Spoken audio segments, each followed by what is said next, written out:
যে সাউন্ড আমরা জোর বাজাচ্ছি মেশিনের জন্য, কিন্তু যে মেশিন কোম্পানিটা প্রোভাইড করছে, যারা তৈরি করছে যে কারখানা, সেই জায়গাটায় কিন্তু কোনো রকম লিমিটেশন নেই। যাই হোক, আমি একটা দুর্ভাগ্যের কারণে একটা এখন ব্যাচ পাচ্ছি, লেটে হলেও পেয়েছি, এটি আমি খুশি, তাও বোনাসের জন্য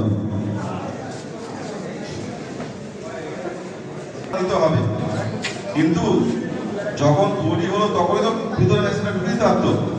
যে সমস্ত কোম্পানিগুলো থেকে ট্যাক্স নেওয়া হচ্ছে, ভ্যাট নেওয়া হচ্ছে, জিএসটি নেওয়া হচ্ছে, যখন তৈরি হচ্ছে তখনই তো একটা ম্যানুফ্যাকচারিংতে বলে দিতে হবে তাদের রুলস, যে এই মেশিনের মধ্যে এত বেশি যেন লিমিট না হয়, তাদের থেকে অ্যামাউন্ট বেশির জন্য জিএসটিটাও পাচ্ছে, ট্যাক্সটাও পাচ্ছে, আর আমাদের কাছে এসে কিন্তু বন্ধ করছে।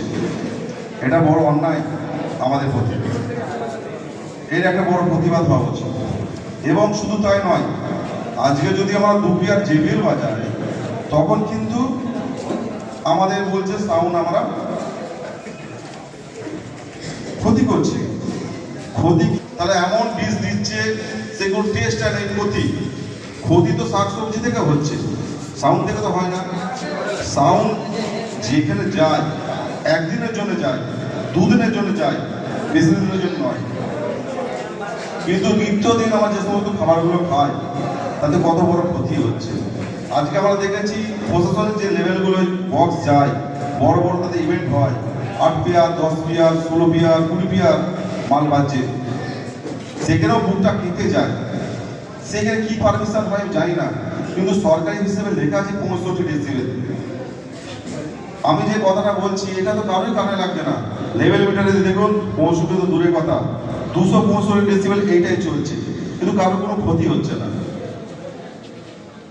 তাই আমি অনুরোধ করবো যে সমস্ত মিডিয়া আছেন, আমার মাধ্যমে সরকারের কাছে এই বার্তাটা যাক, যদি লেভেল মিটার করতে হয় সেই মেশিনের মধ্যে পড়িয়ে দিই, আর আমাদের পুরনো মেশিনগুলো যেন কিনে নেয় সরকার।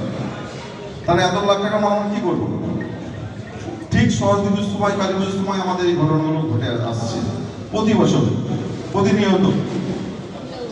আমাদের প্রত্যেককে গর্জে উঠতে হবে যে আজকে হঠাৎ করে শুধু আমরা কিন্তু নয়, আমাদের সঙ্গে যে সমস্ত কর্মচারী আছে তাদেরও এই ব্যবসার সঙ্গে তারা যুক্ত, যাদের লাইট আছে, যাদের জেনারেটর আছে, আজকে হওয়া থেকে মরা পর্যন্ত এই সাউন্ড ছাড়া চলে না।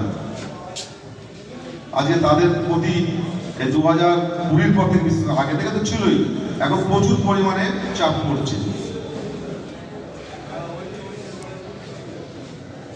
আর মালিকদের প্রতি একটা কথা বলি, আজকে যে সমস্ত কর্মচারী অনেক এসেছে, অনেক মালিক এসছে, ইউটিউবার এসছে, তাদেরকেও ধন্যবাদ জানাই আমাদের সংগঠনের পক্ষ থেকে।